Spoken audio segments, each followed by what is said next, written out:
أعوذ بالله من الشيطان الرجيم بسم الله الرحمن الرحيم ليس البر أن تولوا وجوهكم قبل المشرق والمغرب ولكن البر من آمن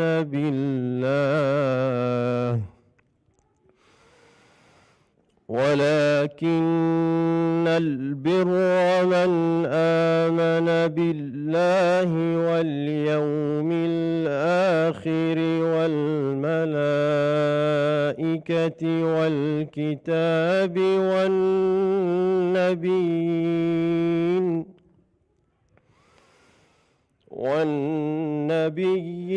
وآتى المال على حبه ذوي القربى واليتامى والمساكين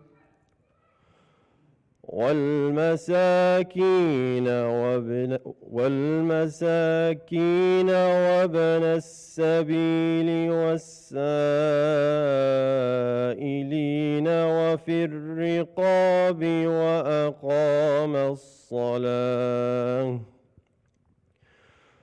وأقام الصلاة وآتى الزكاة والموفون بعهدهم إذا عاهدوا والصابرين في البأساء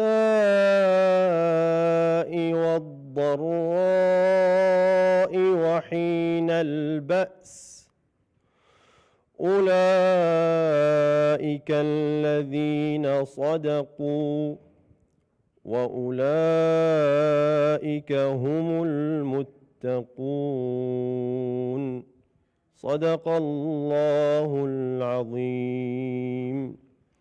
I will just quickly give you the English translation for it. Sorry. So it is not the sole virtue that you turn your faces to the east or to the west, but true virtue is theirs, who believe in Allah subhanahu wa ta'ala, the last day, the angels and the book and the prophets, and who give away their own wealth out of love for Him, Allah subhanahu wa ta'ala, to the near kin, to the orphans, the needy, the wayfarer, and to those who ask in charity, and in ransoming the slaves, and who observe the prayer, who go on presenting the zakat, and those who always fulfill their pledges and agreements when they have made one, and those who are patiently persevering in adversity and distress and steadfast in times of war. It is these who have proved truthful in their promises and their faith, and it is these who are strictly guarded against evil. Sadaqallahu al-Azim. Jazakallah, thank you so much, Malik. I would like to thank Sheikh Muhyiddin and Sheikh Ismail. Sheikh Muhyiddin has traveled all the way from the other side of Winnipeg to join us in person. Sheikh Muhyiddin, inshallah, will talk about the definition of zakat, its importance, and some basic background, which would pretty much be, how to pay, the purpose, its impacts and benefits.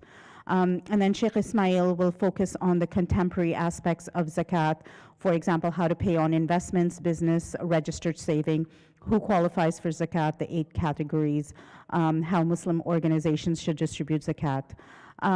Questions will be at the end, inshallah. I will take one from the audience and one online. We aim to finish by 7:15, 7:20 at the latest, because Sheikh Muhyiddin does need to get back. I will just briefly, everybody knows Sheikh Muhyiddin, Sheikh Ismail, but I would just like to briefly introduce them. They are both members of the MIA Fiqh Committee.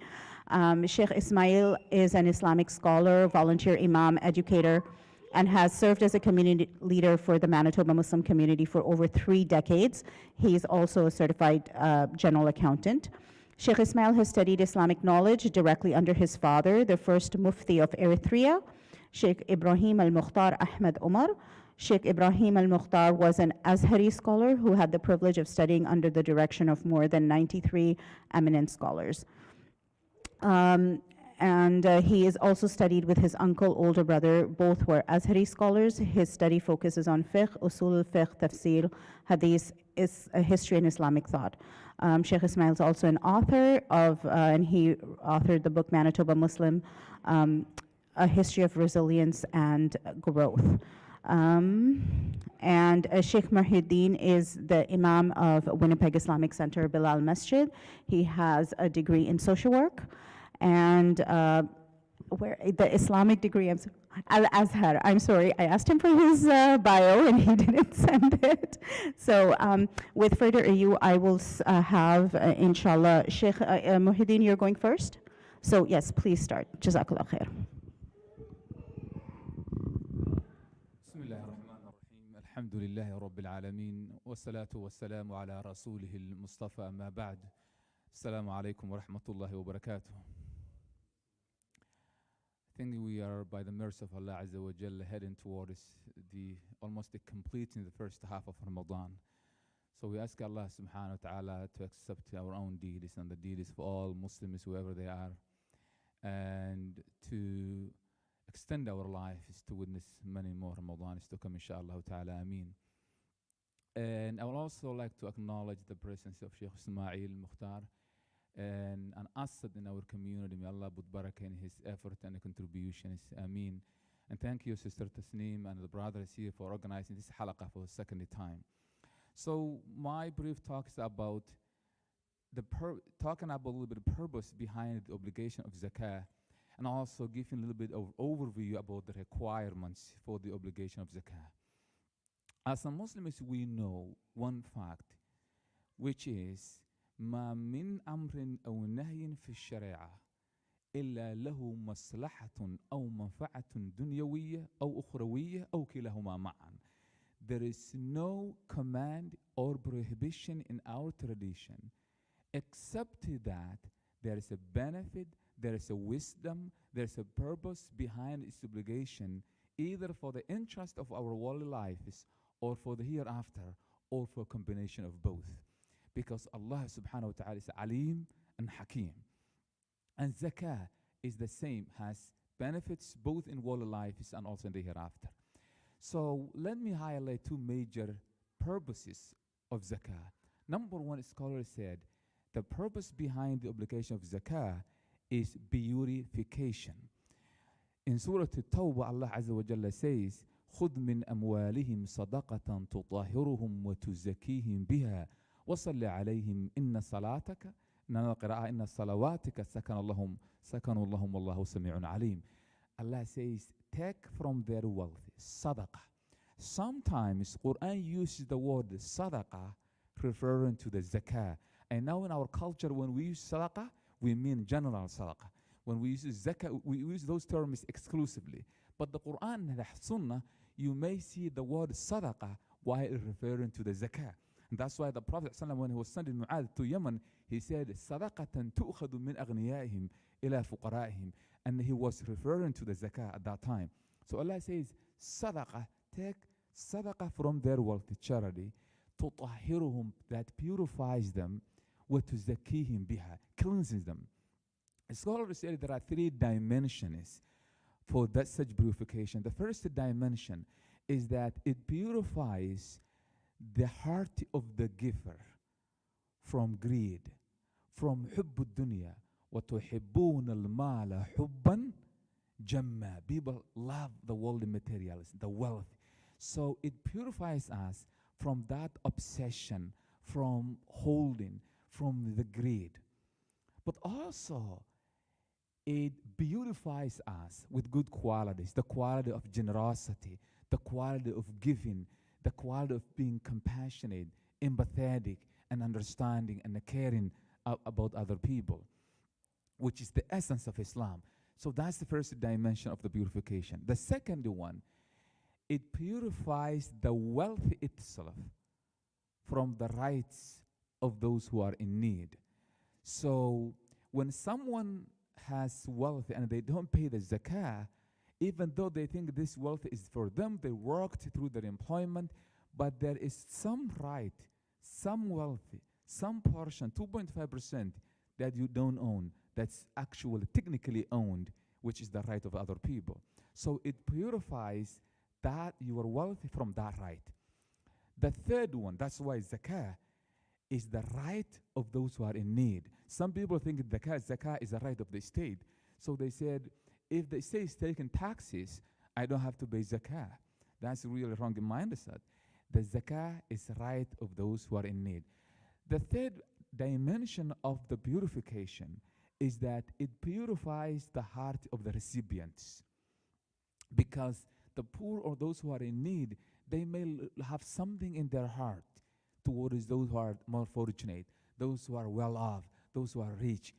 So when you give them, when we have that reciprocal relationship of receiving and giving, it strengthens the relation, the societal, the social relationships, and the social cohesion of the community. So that's the three dimensions of the purification that zakah provides. The first purpose. The second is zakah provides financial empowerment for those who are in need. And nama, one of the meaning of zakah is growth and increase, because it actually increases the wealth of those who receive the zakah. And even though the 2.5% may sound a very small amount, but if everyone pays, it's quite significant. Because, you know, from Islamic perspective, if someone has $1 million business and they don't generate any profit, it's still they are obligated to pay zakah. Even though from tax perspective, you may not have any profit, so you may not pay any taxes. So zakah has a larger pool, larger, I would say, zone to be obligated. So it's a quite significant amount. If it's paid, it can provide financial empowerment. And last time we had a session here, one of the brothers, I think his name was Brother Zaid, who worked for Islamic Relief, talked about very inspiring stories, which is that in Bangladesh and other places, the funding zakah, when it's used creatively, like training people, provide them skills, it can actually empower them. And some of them are now paying zakat. So financial empowerment and purification are some wisdoms behind the purpose of the zakah, but also ultimately it's a good deed. The same surah in Surah At-Tawbah, Allah says, إنما يعمر مساجد الله من آمن بالله واليوم الآخر وأقام الصلاة وآتى الزكاة ولم يخش إلا الله فعسى أولئك أن يكونوا من المهتدين. So it's a good deed ultimately obligated by Allah. So let me briefly talk about now the major requirements for the obligation of zakah. Number one, the person has to be a Muslim. And for non-Muslim person, even if they live in a Muslim country, they are not required or obligated to pay zakah. If they embrace Islam later on, they're not required to pay off the zakah they missed. So that's number one. And that's why you will see Muslim minorities, non-Muslim minorities in Muslim countries, they were never required to pay zakah, even in the time of the Khalifa and Islamic states. Second condition, the person has to become adult.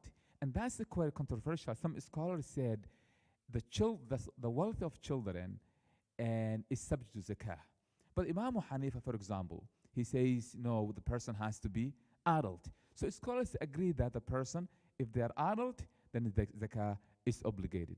The third pillar is that the person should own a wealth that is subject to zakah, meaning that a business, a real estate, a product you are selling, cash in your account, gold or silver you have. So you have livestock, crops that you have produced from your farm. So the wealth, every single wealth is not subject to zakah. For example, perishable fruits and vegetables are not subject to zakah. So if you produce vegetables, most of them are not subject to zakah, even though Imam Hanbali differentiates the fruits and vegetables. But anyway, that wealth should be a subject to zakah that you have. The fourth condition is that you should have complete ownership and control of that wealth, meaning that you can freely access or invest it or use it or spend it if you need it. So for example, The wealth that you cannot access, like pension plans and things of that nature, you cannot, there's no zakah on those kind of wealth. Also, wealth that no one owns, like entities, Manitoba Islamic Association, let's say they have 100,000 in their account, there's no zakah obligated on Sister name on anyone on the board because it's owned by organizations, charities, endowments. So that wealth also is not subject to zakah. Another wealth that's not subject to zakah is any advancement payment you received that can be revoked.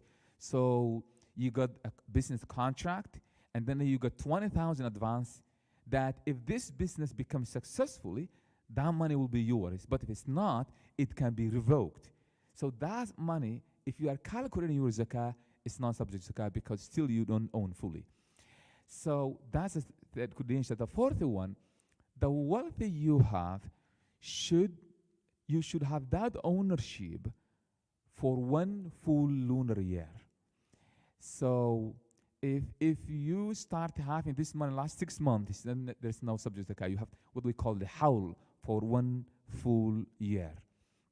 And keep in mind, Islamic calendar, we use the lunar year, not the solar one. So if you use the solar one, the calculations you will pay will change a little bit. So rather than paying 2.5%, you'll pay 2.77.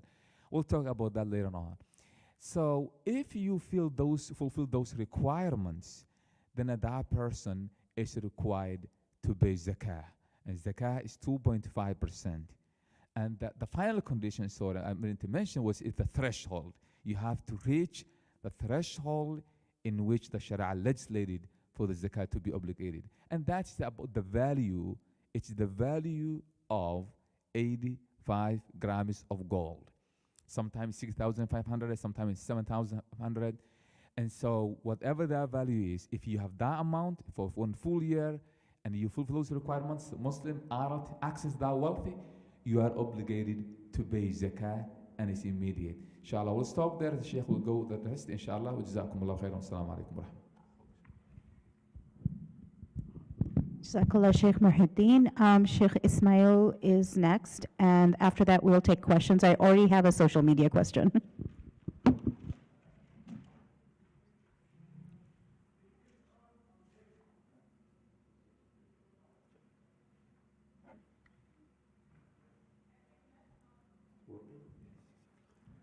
بسم الله الرحمن الرحيم الحمد لله والصلاة والسلام على سيدنا رسول الله وعلى آله وصحبه ومن والاه.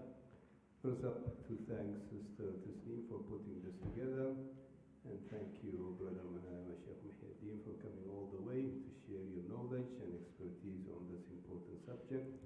And also like to mention to all the brothers and sisters who are here, or those who are following us online, that the Fiqh committee is available for you. If you have any questions, any queries, you can always send an email or you can phone the office, and inshallah those questions will be answered as soon as possible. So to follow up inshallah with what Sheikh Muhyiddin was saying, zakat is an important obligation. And zakat has an economic aspect and a spiritual aspect. So it's not a purely economic exercise. It has also a spiritual aspect, and that's what Sheikh Muhyiddin talked about. It is one of the acts of devotion that we do with the purpose of purifying us. Because we as human beings, we have the tendency of loving money, and human nature is that the more we have, the more we want. There is no more satisfaction.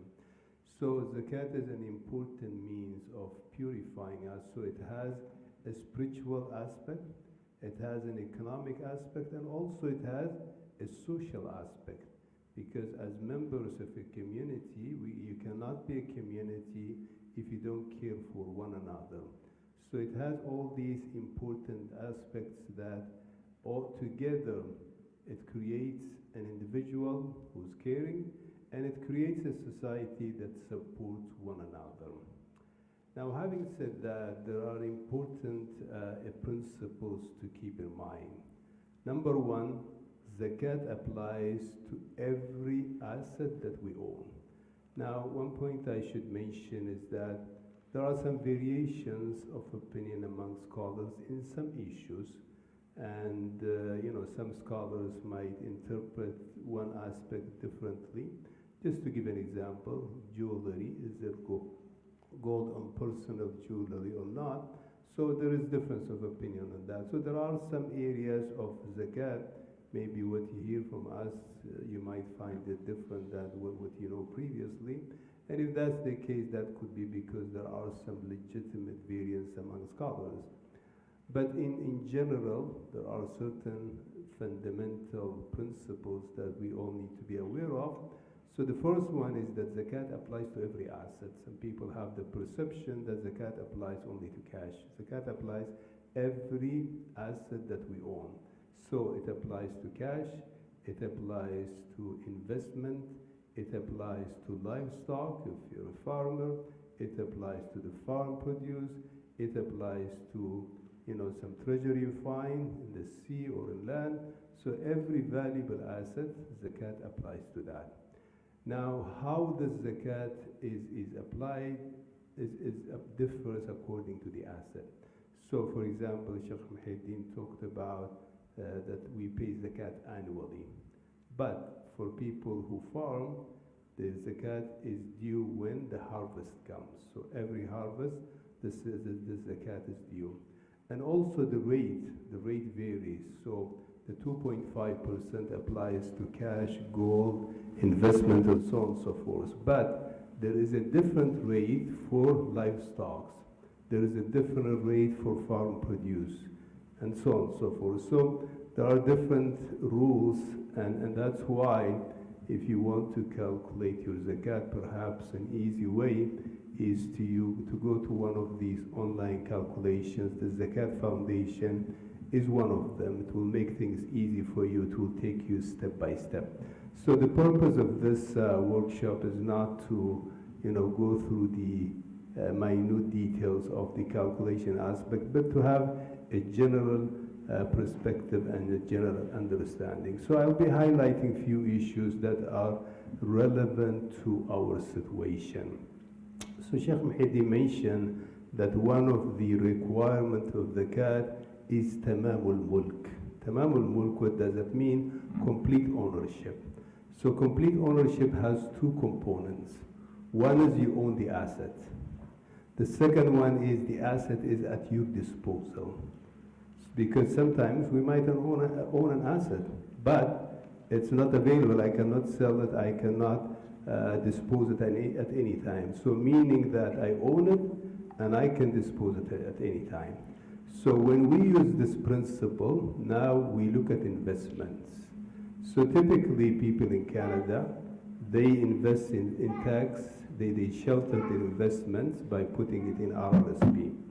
Now there are two types of RRSP, company managed RRSP and personally managed RRSP. So people who are employed in a company, typically they have company RRSP. Is that RRSP under your disposal? No, it's not under your disposal. Even though you have a right in that in an RRSP, but you cannot get it until you are 65. So it's not at your disposal. So accordingly, zakat will not apply to that. Zakat will apply to that once you start receiving the RRSP. But you have your own RRSP. Now your own RRSP, you can cash it anytime. It's at your disposal. The only disadvantage is that it's going to trigger tax. The reason we have RRSP is to encourage people for their retirement, and whatever you put in investment will be tax sheltered. If you put it before your retirement, it will trigger tax.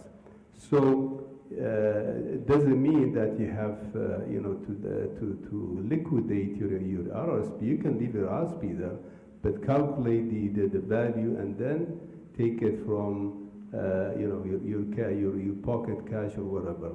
So this is an important principle to keep tamamul mulk, that you have full ownership. Similarly, loans. So I give a loan to a certain person, I give them 10,000, 5,000. Do I pay zakat on that or not? So again, you follow the same principle. I own that 5,000, I own that 10,000, but is it under my disposal? So here the scholars say that loans that you give out are of two types. A loan that is guaranteed, a loan that you sure will come back because the person is capable of doing it, the person is a person who's of integrity, then applies the zakat to that. But then you have another situation, you give a loan to someone and you're not sure if you're getting it, and for whatever reason. So that one, for example, does not fulfill that criteria. So this is an important principle to keep, which is tamamul mulk, and I think that should guide us in terms of questions about investment. So all assets are subject to zakat. So if you have investment in stocks, zakat will apply to that.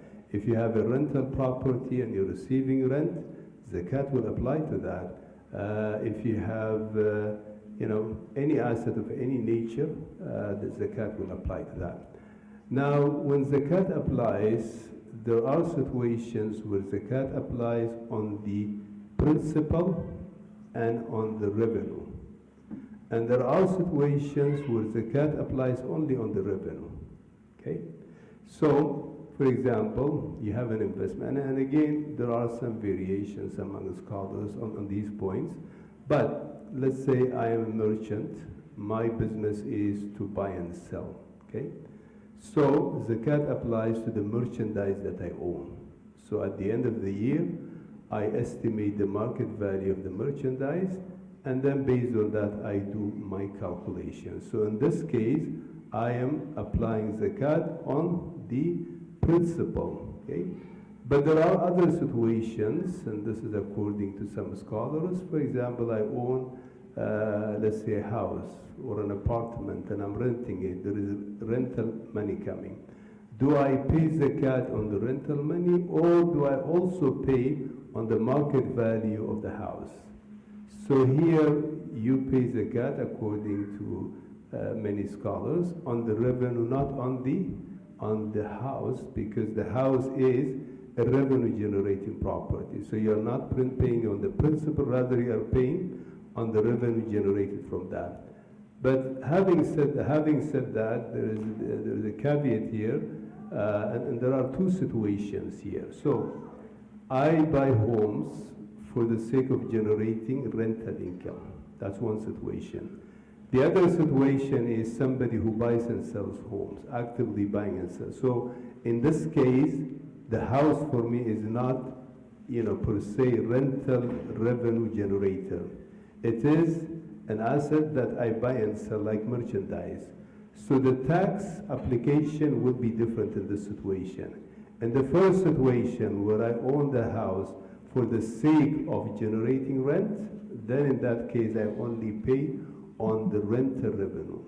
But if I am using those houses just to buy and sell and make capital gain, then the zakat will apply on the market value of that property.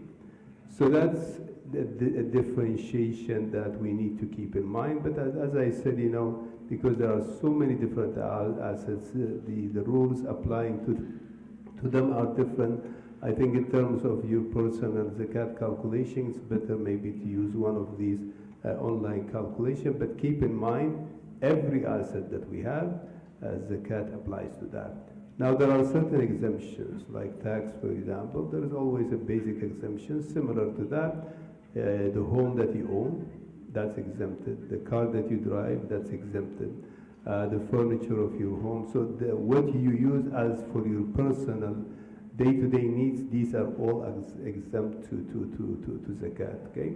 Similarly, if you have certain loans, these loans also you can reduce them from your zakat. So if your loans are more than your assets, then in that case, zakat would not apply to you. But the reality here in North America is many people buy their homes through different means, by loan or whatever.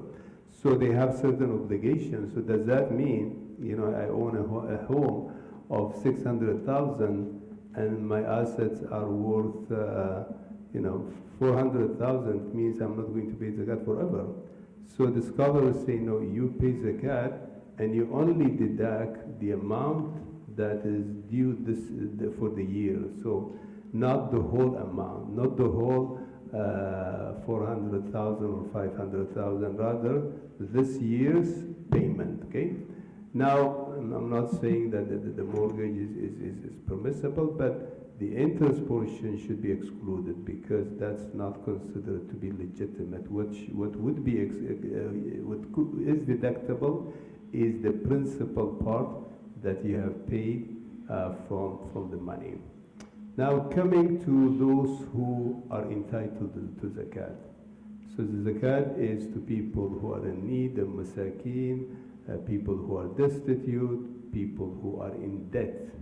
Debt because, you know, everybody in North America, for some reason, the whole economy is based on debt. Even our government is under debt. All our governments are in huge debt. Companies have debt. So debt meaning here, you know, debt coming out of need and necessity, not debt to buy 100,000 car. So if a person is in debt, definitely they can be helped from zakat.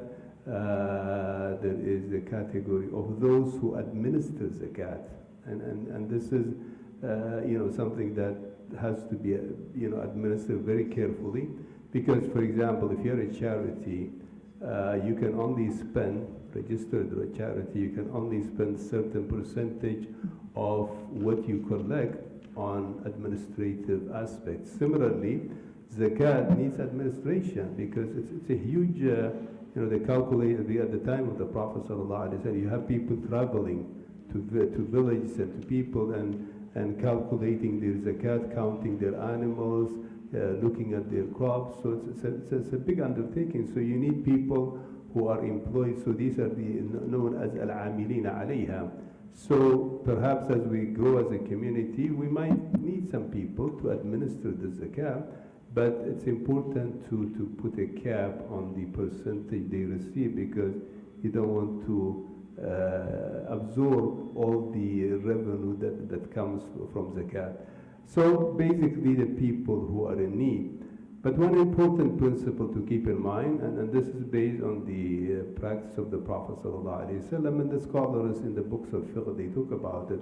The purpose of zakat is not to create dependency. The purpose of zakat is to empower people.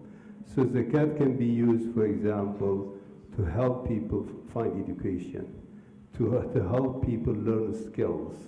So we have, for example, a situation of a young person. The Prophet always discouraged young people from begging. When young people come to the Prophet, he would tell them that zakat is not entitled for young people because young people are expected to work, to earn, and to be givers, not takers, because the hadith of the Prophet said, Al-yadul ulya, the upper hand is better than the lower hand. So we should be all workers, earners, givers of zakat, payers of tax, no, not the opposite. So the Prophet told him, when this man came begging, he told him, and instead of giving him something, he gave him an axe and told him, go and get some wood from outside, from the outskirts, sell them in the market. Started doing that. After a year, he came back to the Prophet to pay zakat rather than. So the idea of zakat is to empower people. So when we have needy people, we can, for example, train them, start their own business, train them to learn some skills so that they will be self-sufficient. One aspect of one group that maybe you might see lots of emails these days, we qualify for zakat, please send us your zakat.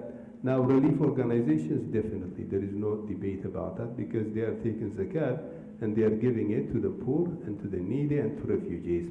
But organizations that provide services such as our organization or schools, do they qualify for zakat or not?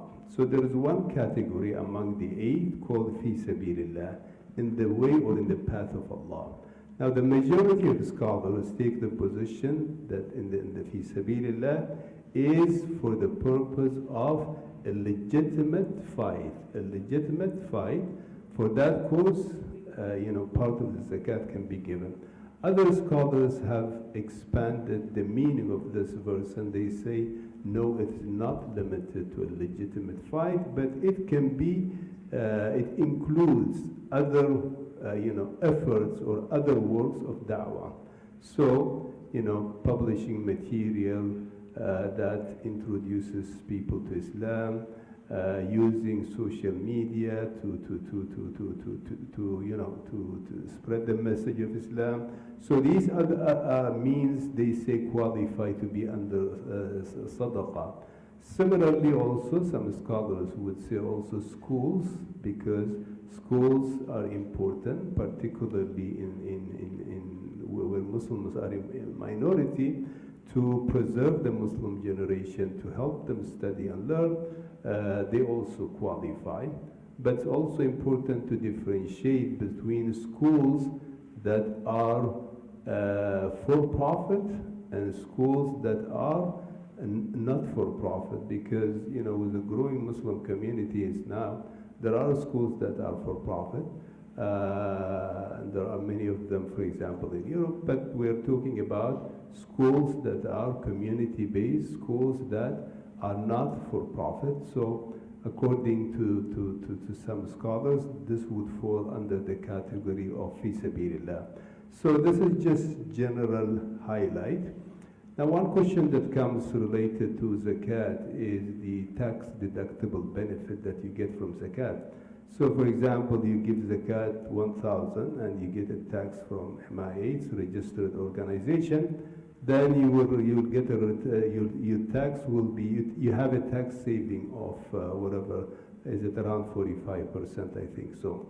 So, you can give more, that's fine, but this does not impact your zakat in a sense. The government is not giving you money. The government is basically reducing your tax. So if government has taken money from you, it's giving you your money. It's not something additional that's being given to you. So you can still give zakat and you can still take advantage of the tax benefit. So I'll stop here, and I guess through questions we can address some of the issues or questions. Jazakallah khair. So I have a couple of questions. One is, what is the nisab level this year? What's that? Nisab, level of nisab. Sheikh Muhyiddin answered that question. The nisab level is I haven't checked today, but usually what we can do, even we can check now Google online, is that you always check the value of 1 gram of gold and then multiply by 85. So Sister Tasneem, if you check for us now on the spot, we can see the value. Sometimes $75 per gram, whatever. Then you multiply by 85. And that gives you approximately from 6,000 to 7,000 in between those lines, because the value of gold is relatively stable in most of the times. So that's where we are at. So most of the businesses and cash we have, that is the value you go with. I would like also to mention on the side note is that also some scholars use the word, the value of silver in order to calculate the value of zakah. And at the time of the Prophet ﷺ, the value of gold and silver were close to each other. But throughout the years, that the value of gold has been going, silver has been going down. So now the best practice, scholars say, sometimes if you are in a region in the world where the value of silver is quite high, you may use that to calculate your zakah. But for now, most contemporary scholars and the councils use gold as stable and more valuable, because the value of silver today is $500 or whatever, it's just $600. So it's not that valuable to be considered to reach the nisab. So the value of gold today in Canadian dollars for 1 gram of gold is $85.61. Perfect. If you multiply by 85. By 85? So what did I say, $86? Yes. And 61 cents multiplied by 85. $7,361. $7,300. That's the threshold. So if you have that in your account in your savings, the chef talked about children's savings or RSP or cash or investment or business for $7,000 throughout the year, then you reach the threshold for the obligation of zakah. Sheikh Ismail already answered the question about rental properties and payable zakat to the MI school, Islamic school full-time. The other question that came up very quickly was, if you're saving for a down payment for a house, do you pay zakat on it? So I think the Sheikh already touched that. So they mean that the annual installments. So No, it's so the down payment is you have to pay maybe 10% of the value of the house. Yes. Okay, the 10% to 20%. So if that's your personal house and then you paid that, that would be considered as an expenses. So because the house that you own as a family, there is no zakah on that house. And whatever money you paid is not zakatable for that. So let's say you paid 10,000 in advance, there's no zakat on that because at the end of the year, that will be part of your personal or family expenses. So you will see whatever left. But if that money, it is, let's say, annual payments, so you can deduct that. So let's say you pay 20,000 for down payment, you can deduct that from your own overall wealth or assets. Okay, Jazakallah. So I'm going to open the. Can I just add one point? In terms of RESP, and I encourage you all to take advantage of RESP for two reasons. For every dollar that you pay, the government will match it with 20%. Okay, so that's a great advantage. Secondly, there is a tax advantage because university is becoming more and more expensive, and we want our young generation to have advanced education. So I see many young people here, so make sure that you take advantage from RSP. If you have a child born today, make sure you register them as soon as possible so that. But one thing I should mention about RESP, so you're putting certain amount and the government is adding 20%. So zakat applies to the 80% that you have contributed. The 20% is not at your full disposal because let's say middle of the way you decided to pull the money from RSP, you only get your 80%, not the 20% of the government. So just keep that in mind. Jazakallah. So I'm going to open the floor for the audience before we go to an online question. Can I ask for your help?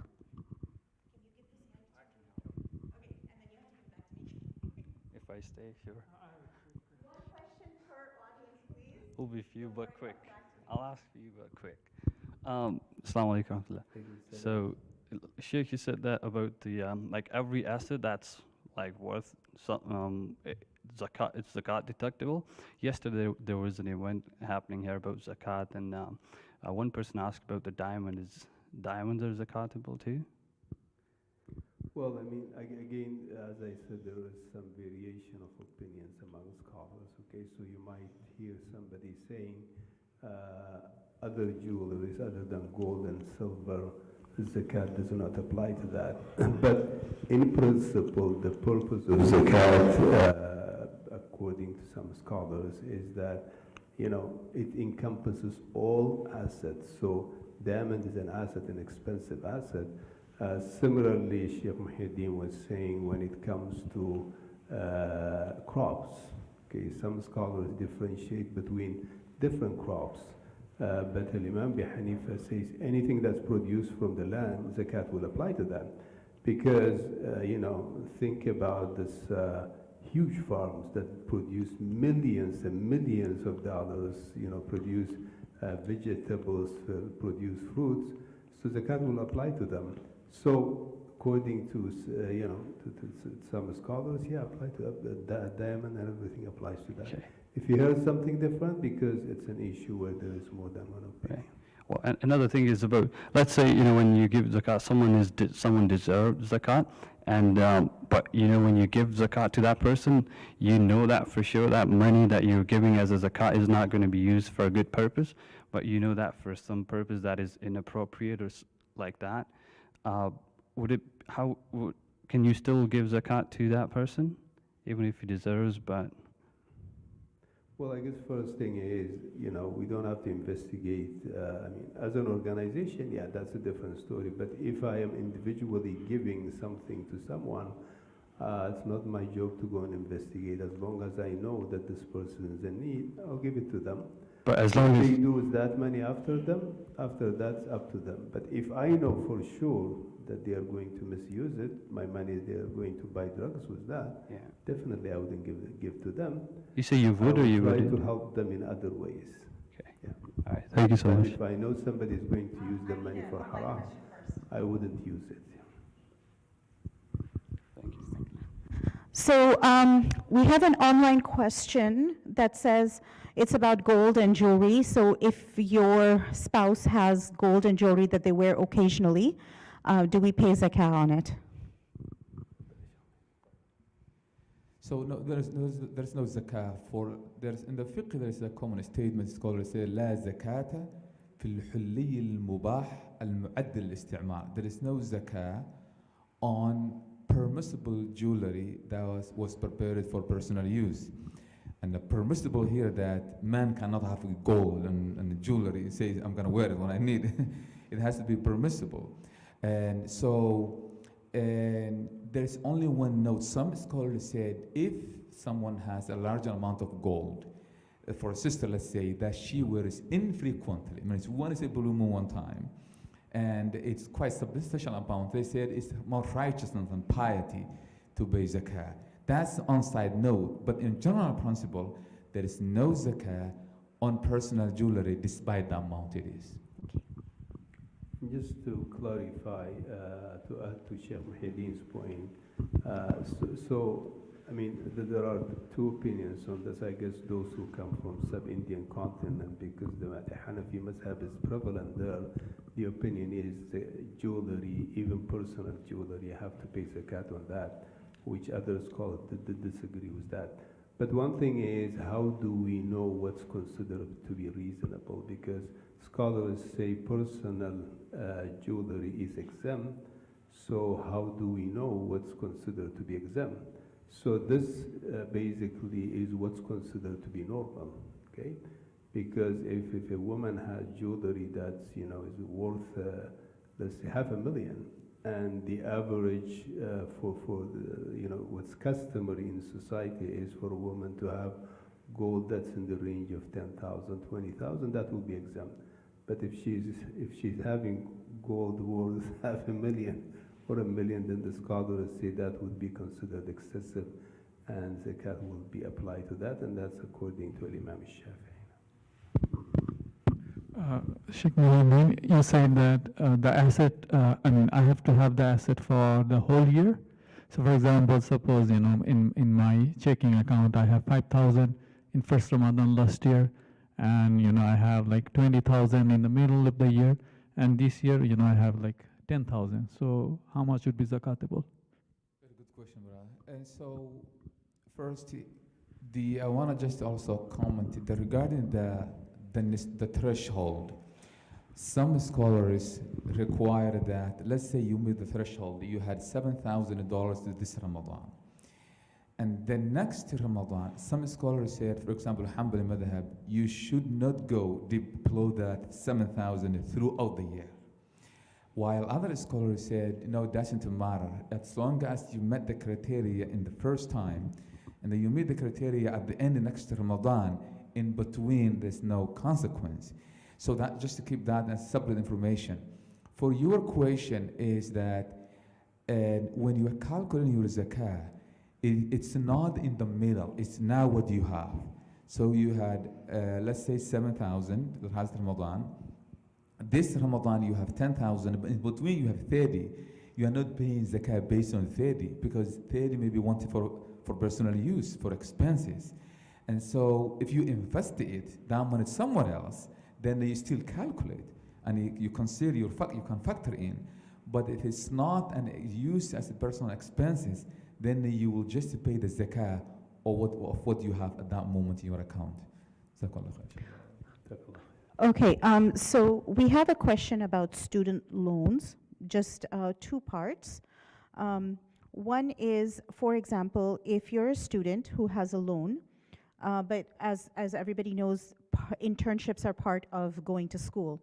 So in the internship, you make money that is above nisab level, but you still have the student loan. Do you pay zakat, or how does that work? And can parents pay their kids' student loans by giving them zakat? Well, I guess remember the criteria of tamam al-mulk, meaning having complete ownership. So the student loan that you have is not something that you own, something owned by the bank or the government. So the zakat would not apply to that because you don't own it, it's not yours, okay? Now the second question in terms of parents paying the zakat money, using the zakat money to pay the loan of their children, the principle when it comes to relatives, the relatives who you are financially responsible for, your children, your wife, your parents, you are responsible for them, so they don't qualify for zakat. But I can give zakat to my poor brother, I can give zakat to my poor sister if they are poor. I cannot give zakat to my children because it's my responsibility. So even adult children, same thing. Parents, you can't give zakat, but you can give zakat to your relatives. In fact, giving zakat to your relatives has a double reward of silatul rahim, which is reaching next of kin, and also the sadaqah, the charity. Assalamu alaikum. I have looked at a number of online resources on how to calculate zakat. And based on what you have explained, and by, on RRSP, and by extension to like TFSA and other forms. But however, I do have a concern in terms of the clarity about RESP. Firstly, I do have RESP for my kids, and I do have like other ones, and I'm clear about those ones. But for the RESP, it is registered on 3 of them. I have 3 kids. And the RSP again is a shared one with me and my wife. Even though I contributed to it, but it is shared between 2 of us. So now, and when we are opening it, I think there is a question they ask, like, are you sure at one point you are not going to you pull out of this? And I said, no, I'm not going to pull out of it at any time. So I am looking at this now that you said we have to, it qualifies for zakat. So I'm kind of wondering, I'm not kind of clear, like, why is it qualified when it's going to be like a breach of contractual agreement when I was opening it? Okay, so I guess if I understand the RESP, and as I said, I encourage you to invest, but at the same time also, you have the discretion of directing your financial advisor where to put the money, because we want to invest it in Islamically acceptable investment, okay? And many people think, all investments haram. Not all investments. So you can tell your financial advisor, this is where I want the money to go.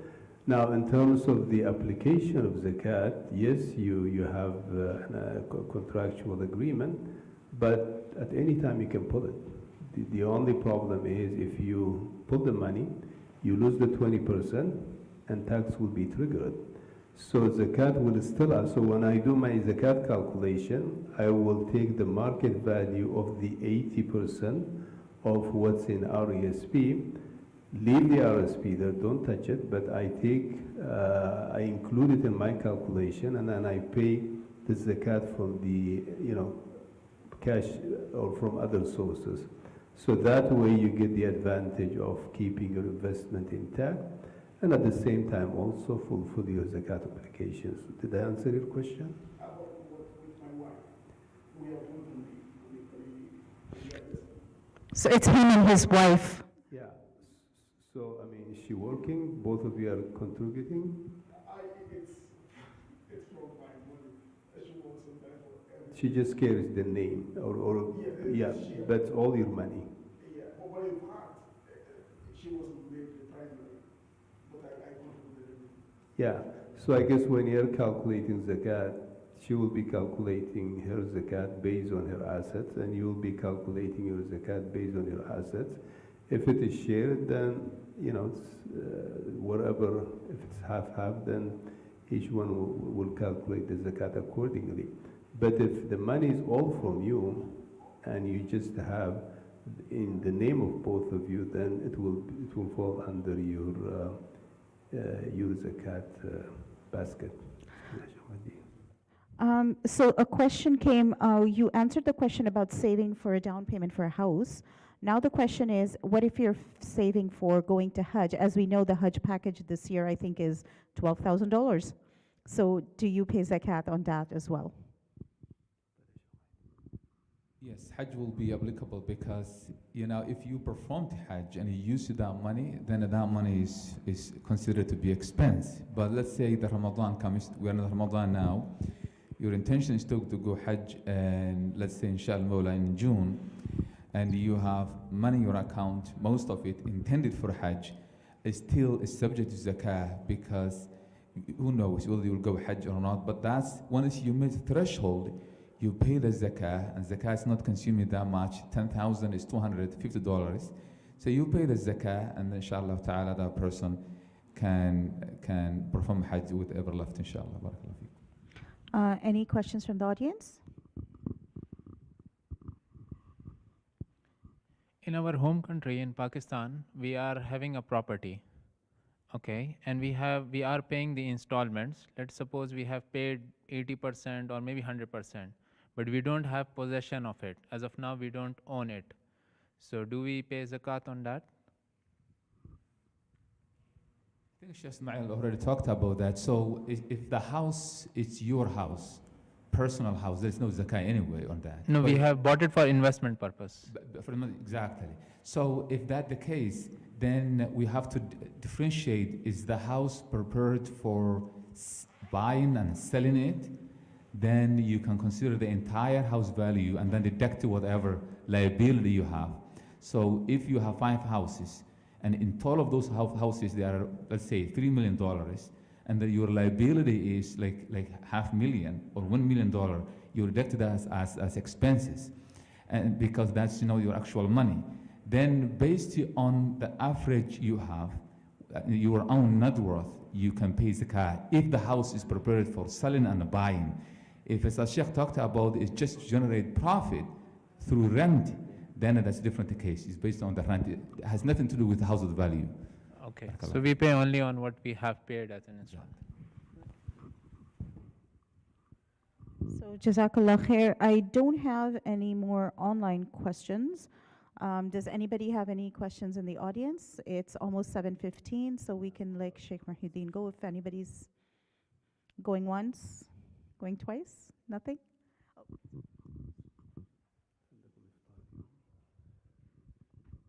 Assalamu alaikum. I have just a little question just to clear my confusion.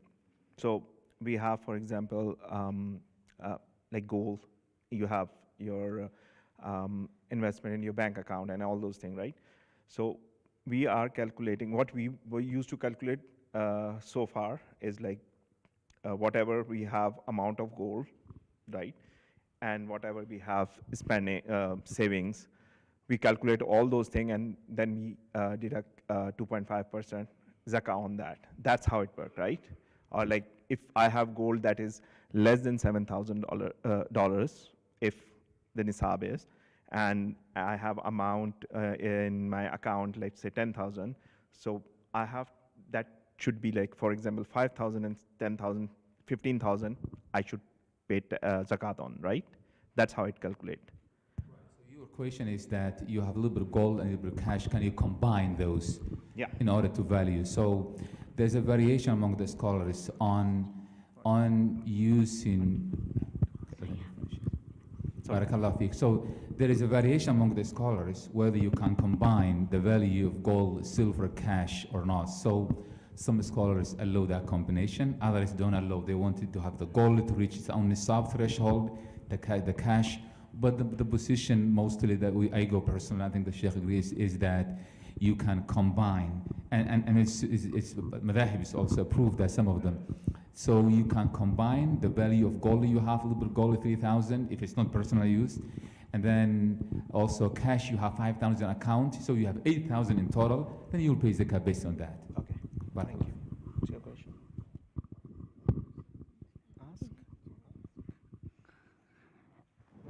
If your relatives and you, if you are or your relatives are injured, do you pay zakah? Injured.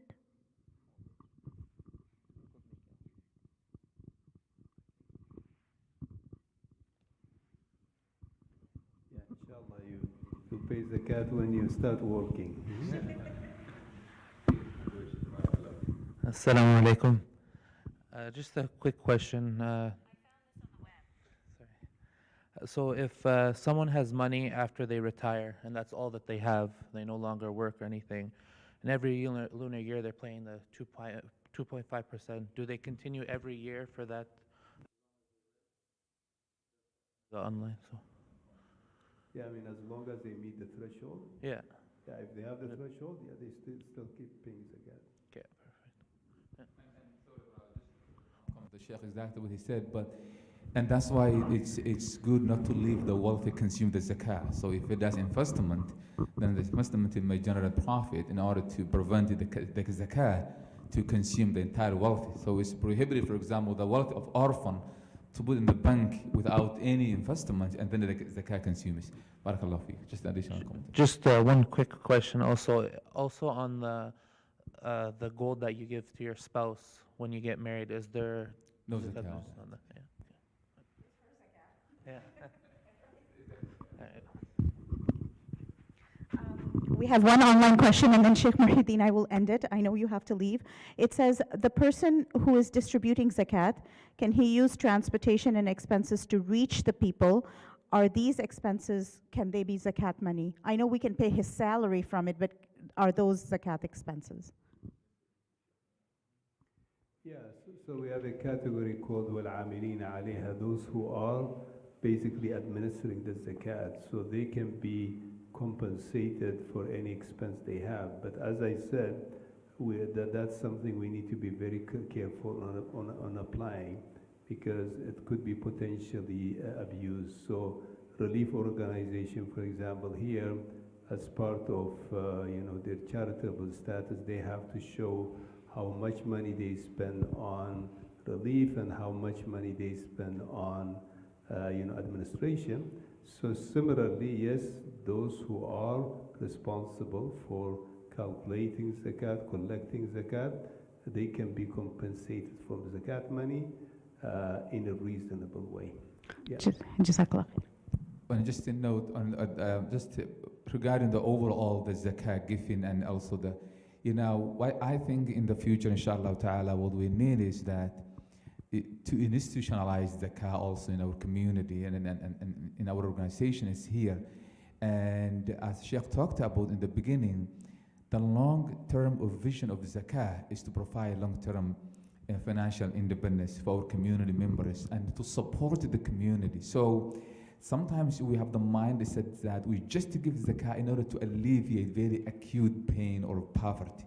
But I think investing in da'wah programs, investing in skill training programs, investing in settlement programs by Manitoba Islamic Association and other organizations, that is the long-term investment that empowers the community and provides the vision that zakah is supposed to meet. Jazakumullah khair.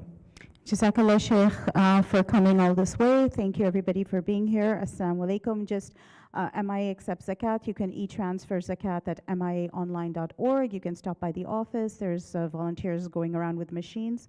Zakat al-Fitr is $12 per person in the households. So please make sure you pay it before Eid Salah so that we can distribute it accordingly. Jazakallah khair. Thank you so much, everybody. Assalamu alaikum wa rahmatullah.